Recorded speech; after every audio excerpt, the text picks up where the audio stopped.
Hi everyone, it's Adam with Milo's Restoration, and today we're going to be reupholstering this antique wicker chair, obviously made for a child. And I have the template right here. I cut it on site earlier, but it was actually the wrong size, so after multiple trips to the sander and the joiner to kind of get it shaped up better, I've got it looking decent to where I think it'll be okay for upholstery. So this is what we're going to be attaching the fabric to. And let's get started. Just going to trace a template. So just kind of a general disclaimer for this video.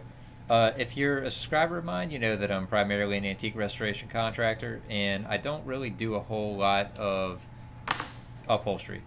So just take that in mind when you watch this. But, you know, looking at this piece, this client really wanted me to refinish it for them, and I actually painted this whole set of wicker for them with like an industrial alkyd paint, and this was one of the last things that needed to be done with it, and they were just like, well, we've been happy with you so far, so we'd like to use you for that too. And I took it and just kind of learned as I went, and it turned out pretty good. But you know, ultimately every piece you have to look at it and see where the pleats need to be, where you can ultimately be able to fold the fabric and not have it show or be visible. And for this piece, it has a mix of kind of a rounded back with corners that kind of led me to really believe that they needed to be pleated, and so that's what I ended up doing.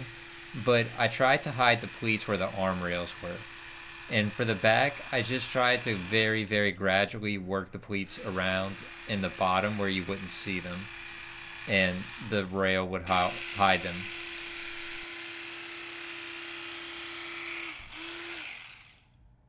Now I'm just going to compare it to my template, see where I need to trim up. You know what, I'm actually just going to put a little bit of spray adhesive on it, tiny bit, and I'm just going to glue it in place and then trim it up like that. That'd be a little bit easier. So they make upholstery foam knives, but this is actually just like an electric kitchen knife by Black & Decker. Easy to find, and it's pretty easy to use for upholstery, but it does take a little bit of getting the hang of. Just be careful with it and make sure to take your time. It's done. Now what I'm going to do is I'm going to make a little bit of an angled cut.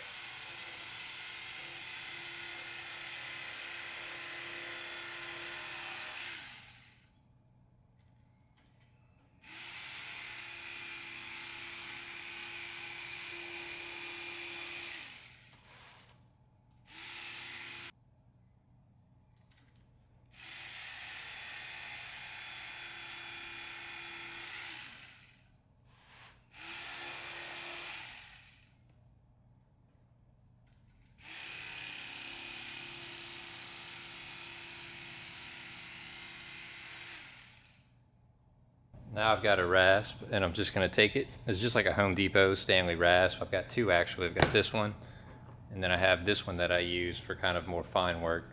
I'll use this, and then I'll use this to kind of clean things up. And a medium grit sanding block that I'll clean up with after. But yeah, I mean, the better you do cutting it, the easier your job is when it comes to this. Doesn't need to be perfect. The dacron is going to help out with that. But it needs to be pretty good, pretty consistent. You know, you don't want like wavy areas like that. Those need to come out for sure.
Looks pretty decent. Now it's time for dacron.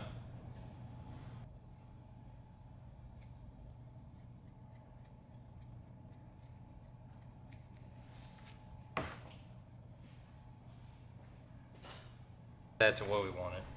Just gonna take a little bit of 3M super adhesive spray. Just gonna spray it on here.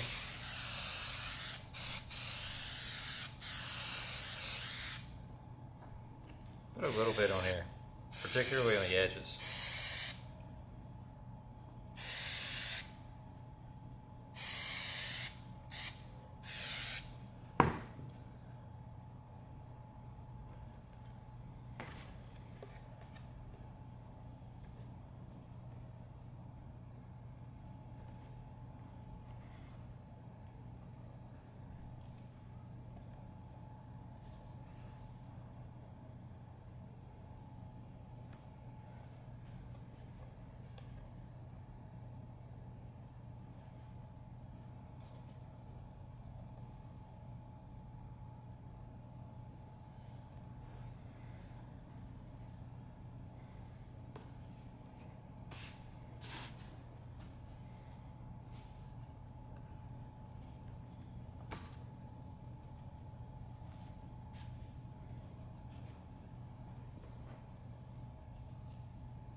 A few staples in it, just to hold it.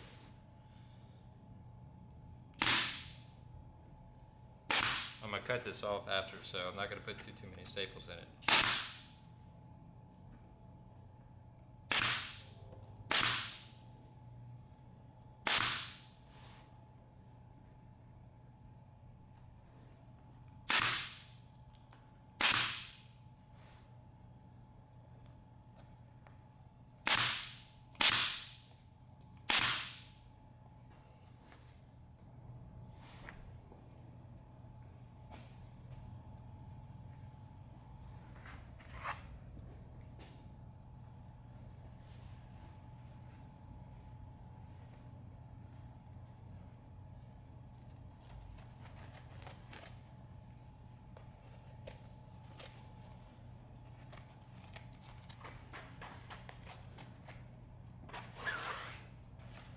So everything you're seeing from here came from Joann Fabrics, with the exception, I mean, of obviously the tools, and the fabric came from Sunbrella.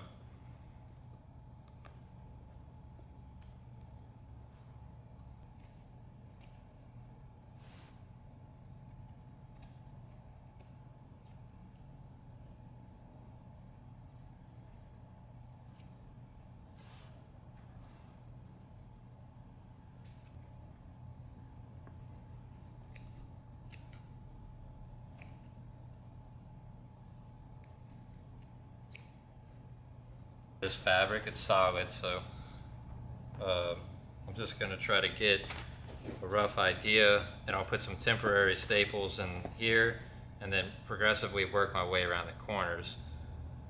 Now, the idea for this particular fabric, and you know, I guess it kind of depends on how good of an upholsterer you are. Me being me, not really I'm more of a refinisher than a upholstery person, is that I'm going to try to avoid pleats in the corners. But it might not necessarily be possible just because I'm not that great at this.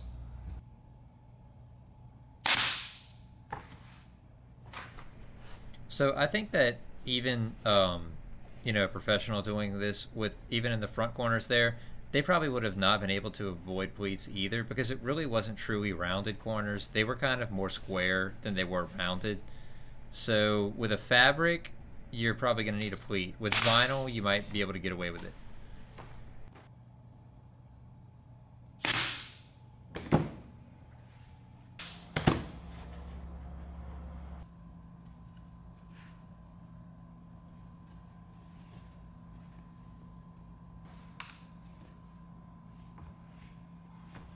All right.